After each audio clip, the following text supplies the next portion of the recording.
大家好，我是丽姐，欢迎大家来听相亲故事，感谢大家的订阅。今天要给大家分享的是一个关于跨越海峡的婚姻故事，说的是一位北京姑娘嫁到台湾后的生活体验。这个故事不仅仅是一个婚恋故事，更是一个打破刻板印象的真实经历。在我服务的这么多年中，跨海婚姻总是充满着特别的挑战和惊喜，而这个故事格外让我印象深刻。我的客户小雅，一个北京姑娘，从小在北京长大，家境优渥，父母都是国企高管，从小到大都是锦衣玉食的生活。25岁那年，她在一次商务会议上认识了来自台湾的志明。志明是台湾一家科技公司的技术总监，为人温和有礼，说话轻声细语，这点跟北京爽朗直率的小伙子形成鲜明对比，让小雅一下子就被吸引住了。丽姐，你是不知道啊，他跟北京男生真的太不一样了。小雅当时跟我形容志明的时候，眼睛都在发光，说话声音好温柔，做事特别细心，而且特别会照顾人。第一次约会居然还特意查了我喜欢吃什么，提前定了位置。两人恋爱1年后，志明向小雅求婚了。虽然隔着海峡，但爱情的力量让小雅毫不犹豫地答应了。婚礼在北京举行，热闹非凡。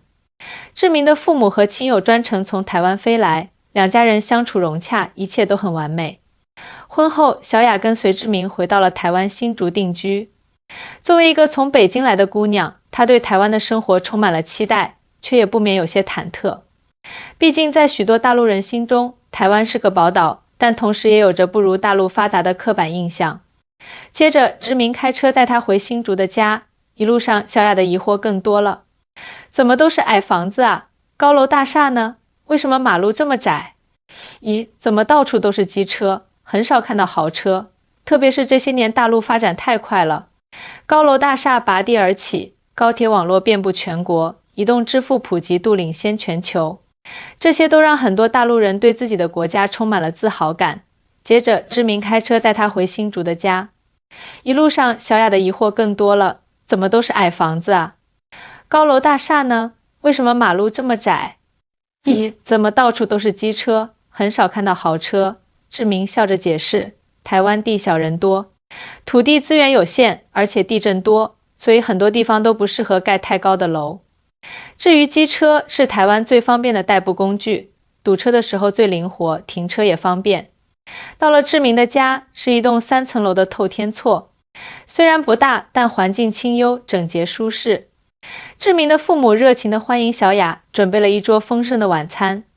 饭后，志明带小雅参观了他们的新家，一个约40平的公寓。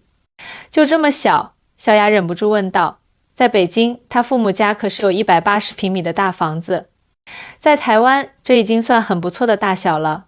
志明耐心地解释，而且我们离公司很近，生活机能很好，周围超市、夜市、医院都很方便。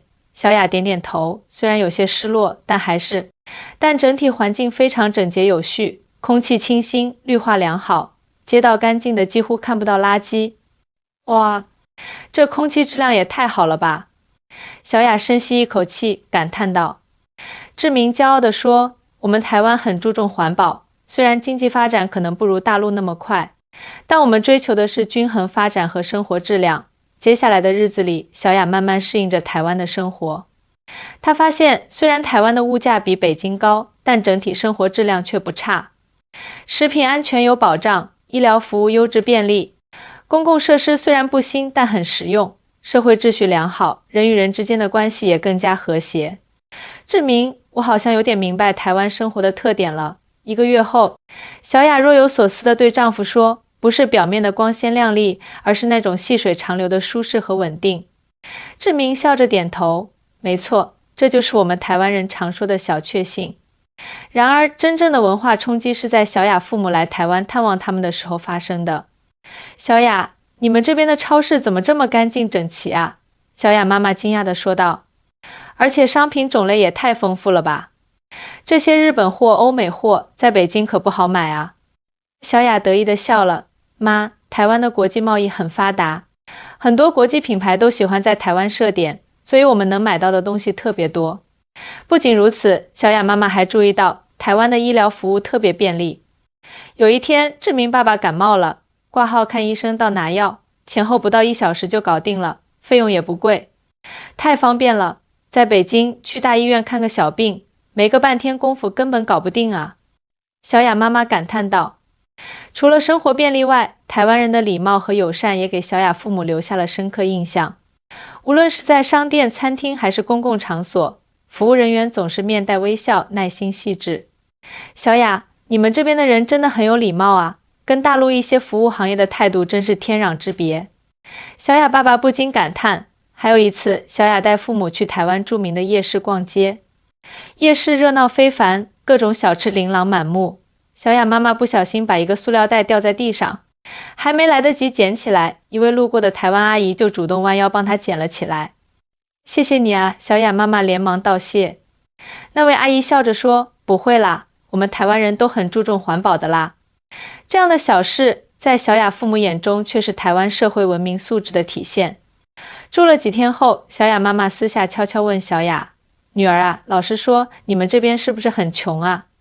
我看房子都挺小的，街上也没什么豪车，商场也没北京的气派。小雅听了先是一愣，然后笑了。妈，您这个问题问得真是太典型了。很多大陆人来台湾的第一印象都是这样。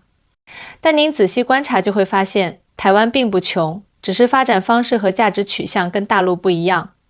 小雅接着给妈妈解释，您看啊，台湾人虽然住的房子可能没那么大，但质量和舒适度都很高，虽然不太开豪车，但生活质量却很有保障。虽然不追求表面的奢华，但精神生活和文化生活却很丰富。为了让父母更直观地了解台湾的生活，小雅特意安排了几次特别的参观活动。首先，她带父母去了志明妹妹家。志明妹妹一家住在台北市郊的一栋独立别墅里，虽然面积不算特别大，但设计精致，花园美丽，室内装修考究，处处彰显主人的品味和对生活的热爱。这个房子装修得真漂亮啊！小雅妈妈不住赞叹，比我们北京很多豪宅都有味道。志明妹妹谦虚地表示，我们台湾人比较注重生活质量和个人风格，不会盲目追求面积大和装修奢华。接着，小雅又带父母参观了志明公司的科技园区。园区虽然外表不算特别气派，但里面的设施和技术都很先进。志明向他们介绍了公司的产品和技术，这些都是在全球科技领域有一定影响力的。女婿啊，你们公司这技术水平很高啊！小雅爸爸惊讶地说。志明笑着解释，台湾的科技产业在全球都很有竞争力，特别是半导体和电子产品领域。虽然我们没有很多巨型企业，但有很多隐形冠军企业，就是在特定领域全球领先的公司。最让小雅父母震惊的是，当他们了解到台湾人的消费习惯和储蓄观念时，在台湾，很多人看起来生活简朴，但其实私底下都有不少积蓄。小雅解释道，台湾人不太喜欢炫富，也不会把所有钱都花在物质享受上，而是更注重储蓄和投资。还有旅游、教育这些能提升生活质量的方面。小雅还告诉父母，志明虽然平时看起来消费不高，但他们夫妻俩的存款和投资其实相当可观，足以应对各种生活需求和未来规划。什么？这么多？当小雅告诉父母他们的储蓄金额时，小雅妈妈惊呆了。那志明平时怎么看起来那么节俭？小雅笑着说，这就是台湾人的理财观念啊。量入为出，适度消费，注重储蓄。不仅如此，小雅还带父母体验了台湾的医疗保险制度。在台湾，全民健保覆盖面广，医疗费用负担轻，就医方便快捷。这一点让小雅父母特别羡慕。你们这医疗保障也太好了吧！在大陆，重病医疗费用还是挺让人担心的。小雅爸爸感叹道。小雅点点头，是啊，台湾的全民健保是真的很方便。看病不用担心费用问题，特别是大病，基本不用自己花多少钱。小雅妈妈若有所思，看来台湾的社会福利和保障体系确实比大陆完善啊。还有一点让小雅父母印象深刻的是台湾的教育氛围。他们参观了附近的一所学校，发现台湾的教育更注重学生的全面发展和创新思维，而不仅仅是应试教育。难怪台湾出了那么多艺术家和创新人才，小雅爸爸感叹道。慢慢的，小雅父母对台湾的认识从最初的怎么这么穷变成了原来是这样的富足。他们理解了真正的富足不仅仅体现在外在的物质上，更体现在生活质量、社会服务、人文关怀和精神层面。女儿，爸妈真替你高兴，你嫁到台湾来，生活质量确实很不错。临走前，小雅爸爸真诚地说道。小雅妈妈也感慨万千，以前我们总以为大陆发展的多快多好，台湾肯定比不上，现在看来各有各的好处啊。你们这边虽然没那么多高楼大厦和豪华商场，但人情味浓，生活质量高，社会氛围也很和谐。小雅笑着点头，是啊妈，这就是我爱上这里的原因。而在父母离开后，小雅的生活又有了新的变化和体悟。她开始在台湾找工作，这让她更深入地了解了台湾的职场文化与大陆的差异。小雅在北京时是一家大型互联网公司的产品经理，工作节奏快，竞争激烈，加班是家常便饭。但在台湾找工作时，她发现台湾的职场文化截然不同。丽姐，你是不知道啊，台湾的公司真的太讲究工作与生活平衡了。小雅跟我分享她的求职经历，面试的时候，主管居然主动告诉我他们公司很少加班，还强调员工的家庭生活很重要。这在北京简直不敢想象。小雅最终在新竹科学园区的一家科技公司找到了工作。让她惊讶的是，公司不仅薪资待遇不错，还有完善的福利制度和弹性的工作时间。最重要的是，下班后真的可以准时回家，不像在北京，晚上9点下班都算早的。我现在终于明白什么叫小确幸了，小雅感叹道。每天下班后还有时间逛超市、做饭，和志明一起散步聊天，周末可以安排出游，而不是把所有时间都耗在工作上。但工作中也有不少文化冲突。北京职场讲究狼性和果断，台湾职场则更强调和谐与共识。小雅刚开始时经常因为说话太直接而引起同事的不适。有一次我在会议上直接指出了方案的问题，用了这个想法太幼稚了这样的词，结果会后主管私下找我谈话，说要注意措辞和表达方式。小雅回忆道，在台湾即使是批评，也要用温和的方式或者私下进行，尽量不要让对方在公开场合下不来台。慢慢的，小雅学会了台湾式的沟通艺术，不仅让她在职场关系更加融洽，也让她在家庭生活中与志明的相处更加和谐。说到家庭生活，小雅发现台湾与大陆的婚姻观念也有很大不同。台湾男生真的好会照顾人啊！小雅经常这样感叹，志明每天都会帮我准备早餐，周末还会下厨做饭，家务活从来不需要我催促，他自己就会主动分担。这点跟北京的很多男生形成鲜明对比。在北京，虽然年轻一代的观念已经有所改变，但仍有不少男生认为家务是女方的责任，或者需要女方不断提醒才会帮忙。志明的爸爸也是这样，70多岁了，还每天给志明妈妈泡茶按摩。小雅说，我觉得这可能跟台湾的家庭教育有关，从小就培养男生要有责任感，要懂得照顾家人。不仅是家务分工，在重大决策上，台湾夫妻也更倾向于平等协商。志明从不会以大男人的姿态命令小雅做什么，而是会尊重她的想法和决定。记得有一次我们要买新车，志明完全尊重我的意见，甚至因为我喜欢某个颜色，他就放弃了自己偏好的款式。小雅说，在北京，我认识的很多男生可能会说这种事你懂什么，听我的准没错。当然，婚姻生活中也有摩擦和适应问题。小雅性格直率，喜欢把问题摆在桌面上讨论，而志明则更含蓄，有时会选择回避冲突。刚开始我真的很不习惯。小雅说，志明从来不跟我正面吵架，我越激动，他就越安静，最后直接离开，等我们都冷静下来再沟通。一开始我以为他不在乎我的感受，后来才明白这是他处理冲突的方式。经过相处，小雅也学会了更加温和的表达方式，而志明也慢慢理解了小雅直来直往的性格并不是不尊重他。两人在文化差异中找到了平衡点。除了夫妻关系，婆媳关系也是小雅需要适应的重要一环。在大陆，很多婆媳关系比较紧张，常常因为生活习惯、教育理念等问题产生矛盾。但小雅和婆婆的关系却出奇的和谐。我婆婆真的太开明了。小雅感叹道，她从来不干涉我和志明的生活，即使有建议，也是委婉地提出来，从不强求。最让我感动的是，她总是站在我的立场考虑问题，帮我解决困难。小雅回忆，有一次她做了一道北京家常菜，味道比较重。婆婆虽然不太习惯，但还是吃得很开心，还主动学习了这道菜的做法。她说她想学会我喜欢的口味，这样我想家的时候她可以帮我做。小雅说这话时眼眶微红，这种包容和理解真的让我特别感动。小雅的婆婆告诉她，在台湾年轻一代的家庭观念已经很现代化了，婆婆如果想和儿子儿媳处好关系，就要学会尊重他们的生活方式和决定。我婆婆常说一句话，你们的家你们做主。小雅说，这在大陆可能不太常见，很多婆婆还是习惯干涉儿子的家庭生活。当然，小雅也付出了很多努力来适应台湾的家庭文化。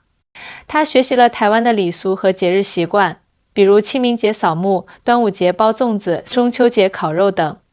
她还努力学习闽南语，虽然说的不太标准，但这份心意让志明全家都很感动。我觉得无论在哪里结婚，都需要双方的包容和调试。小雅说，两岸婚姻可能面临的文化差异更大，但只要有爱和理解，这些差异反而能成为婚姻的调味剂。在生活了1年多后，小雅彻底爱上了台湾的生活。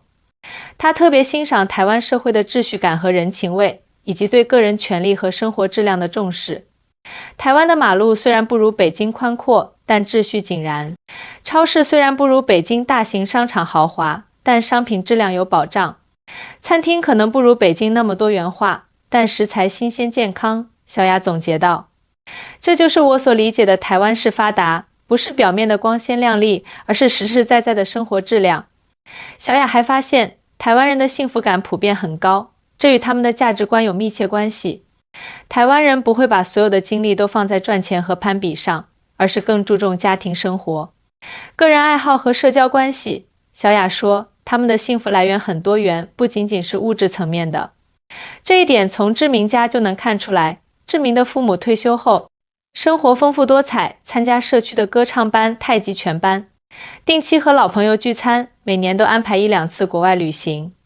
他们虽然不住豪宅，不开名车，但生活质量却很高。我公公退休前是工程师，其实存款不少，但他们从不炫耀。小雅说，他们把钱花在真正提升生活质量的地方，比如健康、旅游、教育和家人聚会，而不是面子工程。这种价值观也影响了小雅。她发现自己不再像在北京时那样关注物质和攀比，而是更珍视家庭时光和精神愉悦。以前在北京，我总是忙着加班赚钱，追求更大的房子、更好的车、更贵的包。小雅反思道，但现在我明白了，这些都不是真正的幸福。真正的幸福是有时间陪伴家人，有健康的身体，有和谐的人际关系，有追求自己兴趣的自由。小雅还特别欣赏台湾的教育理念。志明的姐姐有2个孩子，在台北读小学。学校注重培养孩子的创造力和独立思考能力，而不是填鸭式的应试教育。孩子们的作业不多，但很有创意。课程设置也很全面，除了文化课，还有很多艺术、体育和实践活动。小雅说，最重要的是，老师和家长都不会给孩子太大的升学压力，而是尊重孩子的兴趣和特长。这让小雅对未来孩子的教育有了新的思考。她和志明计划未来的孩子就在台湾上学，接受更加全面和人性化的教育。当然，台湾生活也有不尽如人意的地方，比如薪资水平确实不如北京的大企业高，职业发展机会也相对有限。在北京，互联网行业发展迅速，机会很多，晋升也快。小雅说，台湾的职场相对稳定，但也比较保守，创新创业的氛围不如大陆浓厚。还有就是台湾的房价问题，虽然台北的房价远不如北京，但相对于当地薪资水平仍然不低。很多年轻人买不起房，只能租房或和父母同住。不过台湾的住房观念和大陆不太一样。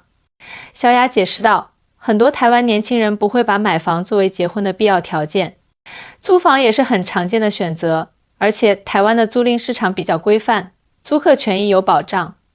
经过2年多的台湾生活，小雅已经完全融入了当地社会。她不仅适应了台湾的生活方式，还吸收了很多台湾的文化精髓。使她的人生观和价值观更加丰富和多元。最近，小雅的表妹也计划嫁到台湾，向她咨询各种问题。小雅给了她这样的建议：来台湾前，一定要放下大陆更发达的优越感，用平等开放的心态来了解这里。小雅真诚地说，台湾和大陆各有所长，发展模式和价值取向不同，不能简单的用高楼大厦和经济数据来衡量发达程度。小雅还建议表妹要尊重台湾的生活方式和文化传统，学习当地的语言和习俗，融入当地社区，这样才能真正体会到台湾生活的美好。说到两岸婚姻的成功秘诀，小雅总结了几点：首先是相互尊重，不要觉得自己的文化或生活方式更优越；其次是有足够的沟通，坦诚地表达自己的感受和想法；再次是愿意学习和改变，适应对方的文化和习惯；最后是建立共同的价值观和生活目标，这样才能长久地走下去。小雅和志明的故事正是两岸婚姻成功的典范，他们在文化差异中找到了平衡点，在相互尊重中建立了深厚的感情，在包容理解中创造了幸福的家庭。最近，小雅的公婆打算去北京旅游，这次轮到她当导游了。她精心策划了行程，希望能让公婆看到北京的魅力和发展成就。我觉得两岸之间需要更多的交流和了解。小雅说，只有亲身体验过，才能打破刻板印象，看到真实的情况。小雅的公婆对北京之行充满期待，他们早就听说大陆的发展日新月异，特别想体验一下高铁和移动支付等便利设施。我相信公婆会喜欢北京的。小雅说，就像我爱上台湾一样，每个地方都有它独特的魅力。在我多年的婚恋服务经验中，两岸婚姻确实面临不少挑战，但也有很多像小雅和志明这样的成功案例。跨文化婚姻的关键在于理解和尊重，在差异中找到共同点，在包容中创造和谐。小雅的故事告诉我们，真正的发达不只是经济数据和物质条件，还包括社会制度、人文关怀、生活质量和价值取向。台湾和大陆各有所长，相互学习借鉴，才能共同进步。对于那些考虑两岸婚姻的人，我想说，不要被刻板印象所束缚，用开放的心态去了解对方的文化和生活。不要把物质条件作为唯一的考量标准，更要看重三观是否相合，是否尊重包容，是否有共同的生活理念和未来规划。最后，祝福所有的两岸婚姻都能像小雅和志明一样，在相互理解和尊重中创造美好的家庭生活。各位朋友，今天的故事就分享到这里。如果你喜欢这个故事，欢迎点赞、留言和转发。我是丽姐，我们下次见。